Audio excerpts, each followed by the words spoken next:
শুভ নববর্ষ বন্ধুরা, পৃথিবীর যে প্রান্তেই থাকুন না কেন সকল বাঙালিকে আমার আন্তরিক শুভেচ্ছা, প্রীতি, অভিনন্দন জানাচ্ছি।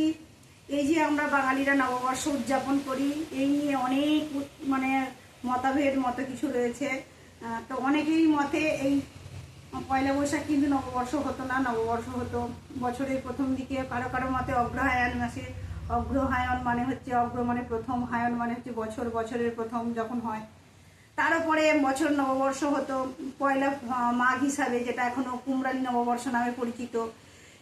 আমরাও দেখেছি ছোট বয়সে, তখনকার পর্যন্ত মাঘ মাসের প্রথম থেকেই চুক্তিতে মানুষ সাংবৎসর যে কৃষেন বাড়িতে থাকতো সেই হিসাবে রাখা হতো। এটা একটা প্রচলিত রীতি ছিল বাংলায়।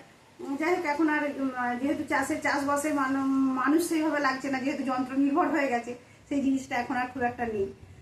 কিন্তু আমাদের যে রীতি অনুযায়ী বাংলা নববর্ষ হয় সেটা হচ্ছে সম্রাট আকবরে নির্ধারণ করেন যে পয়লা বৈশাখ নববর্ষ হিসেবে পালিত হবে। সেই থেকেই উনি রাজস্ব আদায়ের সুবিধার জন্য করেন। যেহেতু আগে রাজস্ব আদায় হতো হিজরি সন অনুযায়ী, যেহেতু হিজরি সনগুলো ছিল চন্দ্রমাস নিয়ে গঠিত এবং আমাদের দেশে সৌরমাস নিয়ে চলে, তাই চন্দ্র এবং সৌরমাসের এই বিভেদ ঘোচাতে তখন দেখা যেত প্রতি বছর 15 দিন আগে পিছু হয়ে যেত। কিন্তু চাষিদের তো ফসল উঠতো না, তখন চাষের ফসল চাষের খেতেই থেকে যেত।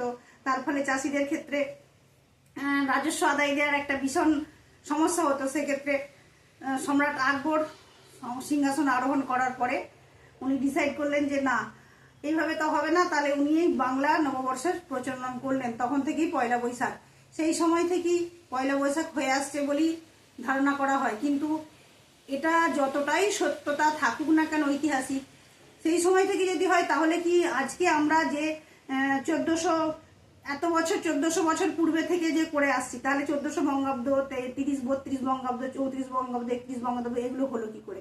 তাহলে তো 500 বঙ্গাব্দ হতে হতো। কিন্তু সেটা হয় না। কেন হয় না? এর পিছনে নিশ্চয়ই আরো একটা গুরু ইতিহাস আছে। তো এটাকে যদি আমরা ধরেই নিই, আরো যদি 1430 32 বছর পিছিয়ে যায়, কিন্তু সে সময় বাংলার রাজা ছিলেন শশাঙ্ক, তাহলে ধরে নিতে হবে রাজা শশাঙ্কই বঙ্গাব্দের প্রচলন করেছিলেন। যাই হোক, এই নিয়ে ঐতিহাসিক মতভেদ থাকতেই পারে, কিন্তু আমরা বাঙালি জাতি তো হুজুগ প্রিয়, উৎসব প্রিয়। আমরা মহামানবের মহামিলনের ক্ষেত্র তৈরি করি। তো বাঙালি নববর্ষে মেতে উঠুক, আনন্দিত হোক, সকলে একসঙ্গে থাকুন এবং যে আমাদের ঐতিহ্য আছে সেই ঐতিহ্যকে ধারায় বজায় রাখুন।